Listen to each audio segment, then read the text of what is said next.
It was a regular Saturday evening, or at least it should have been. The kind of evening where the hum of everyday life gently settles in, the scent of dinner still clinging to the walls, the quiet promise of comfort, of familiarity. The kind of night where nothing is supposed to change. But that night, everything did. I was coming home from work earlier than usual, a rare occurrence, but nothing that felt important at the time. I remember being tired, my mind already halfway through the evening ahead. I reached the door to our apartment and noticed it slightly ajar. Odd. I didn't stop, didn't question it, just assumed I'd forgotten to shut it fully. But then came the voices, soft, low, unmistakably intimate. I froze. Then her scent reached me before I even stepped inside. That familiar perfume, once a source of comfort, now clung to the air like a ghost, unwelcome and out of place. I pushed the door open slowly, and there they were. The scene unfolded in painful clarity. Her fingers woven through his hair, her body curved into his in a way I knew too well. Because it used to be just for me, the world stopped. My pulse thundered in my ears, drowning out everything else. My breath caught, shallow and sharp. I stood still. They didn't see me, but I saw everything. The intimacy, the desire, the betrayal, so vivid it felt like a blade. And I said nothing. No confrontation. No shouts.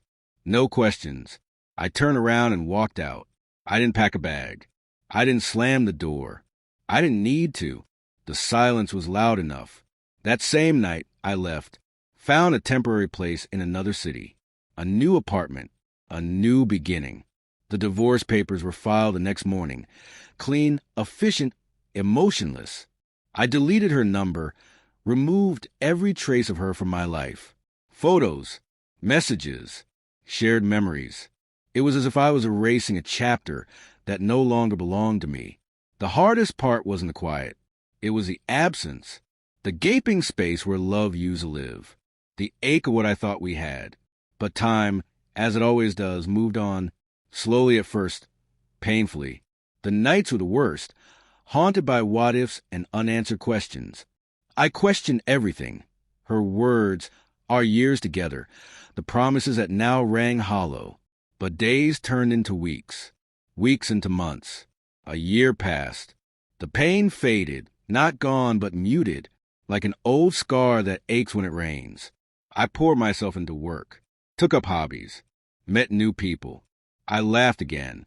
I lived again. I was healing, quietly, steadily.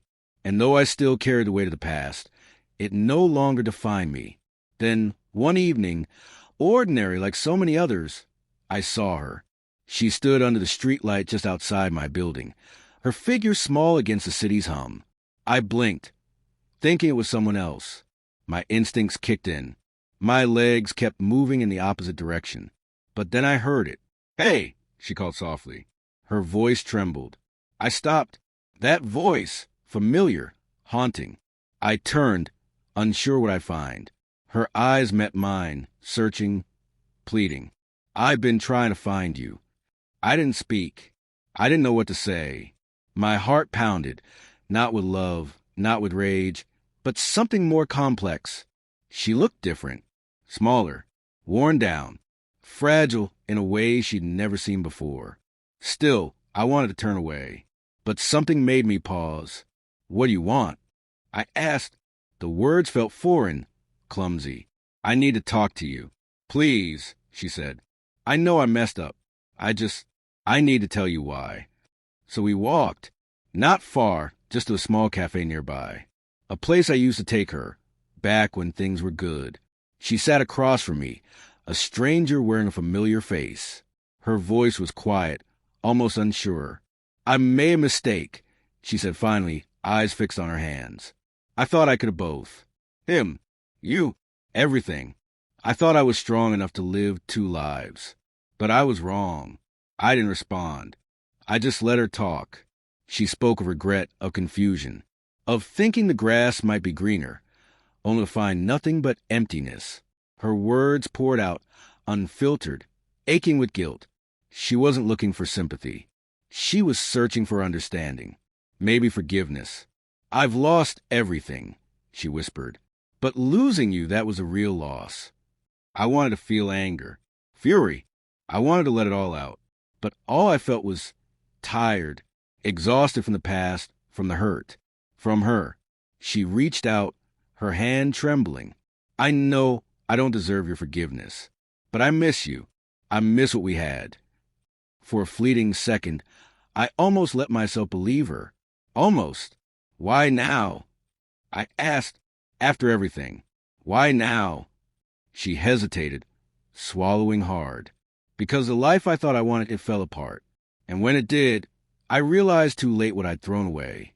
I thought I could find happiness with someone else. But all I found was emptiness.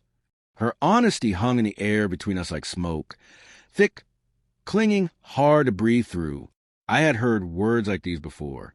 Apologies, promises, regret, but none of them could change the past. None of them could undo what had been done. You made your choice, I said quietly, and so did I.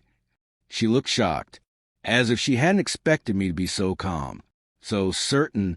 I know, she whispered, but that was the problem.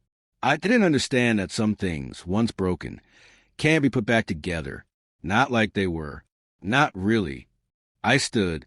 Her eyes followed me, filled with silent pleas. I'm not who I was, I said, and I can't let you back in. Not after the lies, not after the betrayal. She reached for my sleeve. Please, I've changed. I've learned. I turned back one last time, looking into the eyes of the woman I once loved. But she wasn't that woman anymore, and I wasn't the same man. Not for her. Take care of yourself, I said gently. But I'm not your backup plan. And with that, I walked out of the cafe, out of her life, this time for good. She didn't come back because she loved me. She came back because what she had hoped for elsewhere had crumbled, and that I had to accept. She had made her choice long ago, and now, finally, so had I. As I stepped into the night, I felt a strange stillness inside. Not anger, not sadness, just peace. For the first time in a long time, the weight I had carried was gone. I had let go, not of the memory, but of the power it held over me. And sometimes that's all the forgiveness you really need.